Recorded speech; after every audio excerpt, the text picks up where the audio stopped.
Americans. So I was very happy, about that. But I'm telling my story of how I made that trip into self-discovery and how what happened in the situation there is that because we had tough lives, we were not wanted. There's the Germans, there's a German order of the Precious Blood Sisters from Germany. They came and they opened up an orphanage for mixed race children. So they came to help us and they educated us.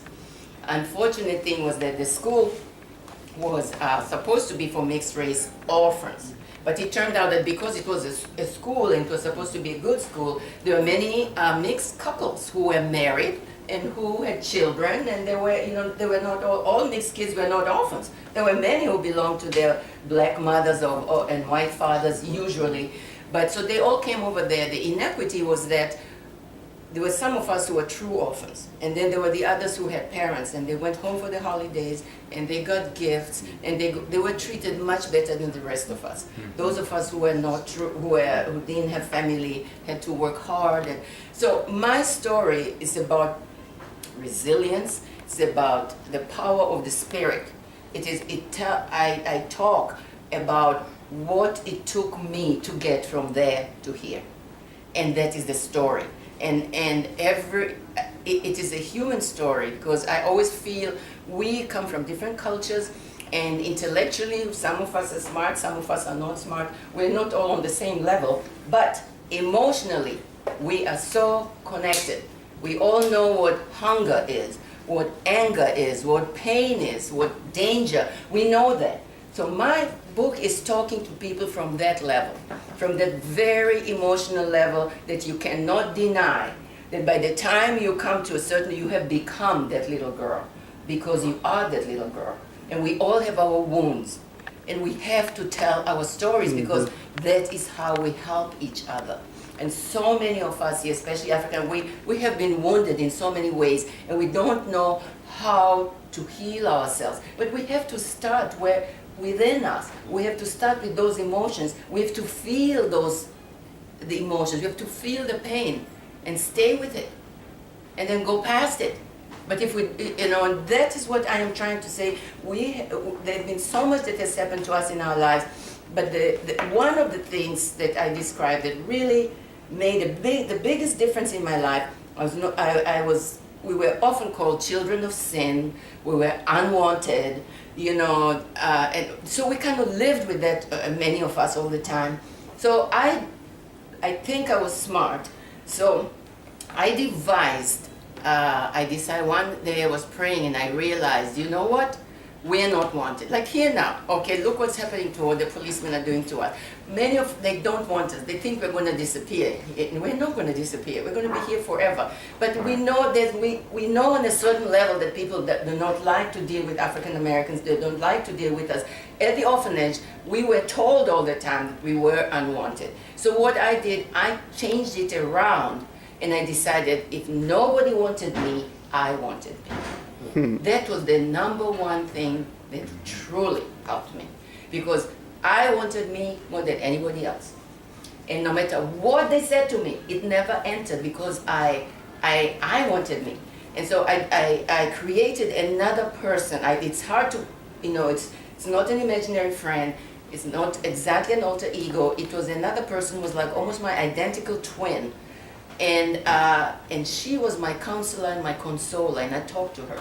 And she helped me when issues happened that were too big for me to understand. I asked her to hold them for me until a time came when I could understand them and I could decipher them and I could do all of these things. And what I found out from my story is the healing, it really comes from us. It doesn't come from anywhere else. Right. It comes from you. And if you read my story, it follows me. I start as a 5-year-old, and I speak as a 5-year-old. And it continues and it grows to all my different ages and all the things through coming of age, through all those things. And the biggest lesson I learned that when we were born, I'm speaking for myself, I truly believe when we were born with absolutely every single thing we need to become the people we were meant to be. Right. We are enough for ourselves. Because if you look at my childhood, and you follow the book, there is no way I should turn out the way I am here, speaking to all you wonderful people here. I mean, this is something I never ever dreamt. I was afraid of everybody my whole life. But, and here, I have grown because no matter how they mistreated us, we were abused in every way you can imagine, from emotional, psychological, to sexual, to physical, everything. We went through all of those. But what I always, again, in my quiet moments, talking with my friends, whom I call Fat Mary, because I was called Fat Mary. So, talking to my friend, I realized that there was something they could not destroy, no matter what. And that is the divine in us. That's what makes us human. We are not trees, we are not animals. That special divinity that makes us human, no one can destroy. And that is what kind of helped me going. And that's what I want to have my people here realize, start from that point. You know, we sometimes pray out loud, you know, oh, hallelujah and God, and we go to, I'm not saying that that is not right, but that's saying all those prayers we put out there, they're here. They come from here. Pray within. Come from within you. Heal yourself from within. And then you find, as I said, we're enough. We have what we need. We find ways to heal and to deal with all that life and the government or whatever is you know, giving us. Because if we look for answers, I feel, anywhere else, we can't. We might heal, but not completely. We have to start from within us, and we have to love ourselves. We have to love, like they say, and I don't usually quote the Bible, but I think Jesus said, you know, love thy neighbor as thyself. He didn't say love thy neighbor as you love me, or as you love God, or as you love your mother.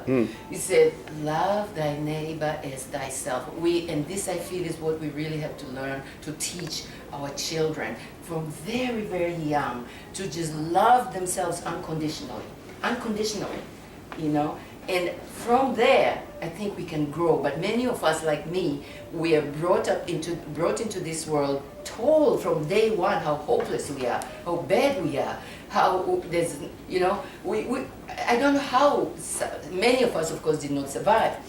But, you know, and many people here, especially in the African American community, grow with that. And people are always blaming the parents, and they're always blaming this and this and the this and the that.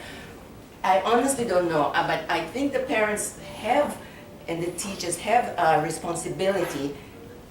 And the responsibility is, it ends though, they have to instill the dignity within a child and to let them know that they are just absolutely very special and that they are enough to become who they are. They should look within themselves to grow. It might be hopeless, it might be a tough life. My story will tell you how tough it was. It was really tough, but I made it. I made it, I'm here now, you know? And there were many, many times I thought, you know, I gave up a couple times. Once, I almost died twice. Once I tried to commit suicide, but somehow I didn't die, and then I found out why I didn't die. But it was like I couldn't take it anymore. But then that little person said to me, don't worry, nobody can take that special thing that you are, that's uniquely you. So to come back, I mean, I'm sorry I'm talking so much, but I need to tell you about my book and what I'm trying to do. We have to tell our stories. So I truly, you know, it took me 25 years to write my story.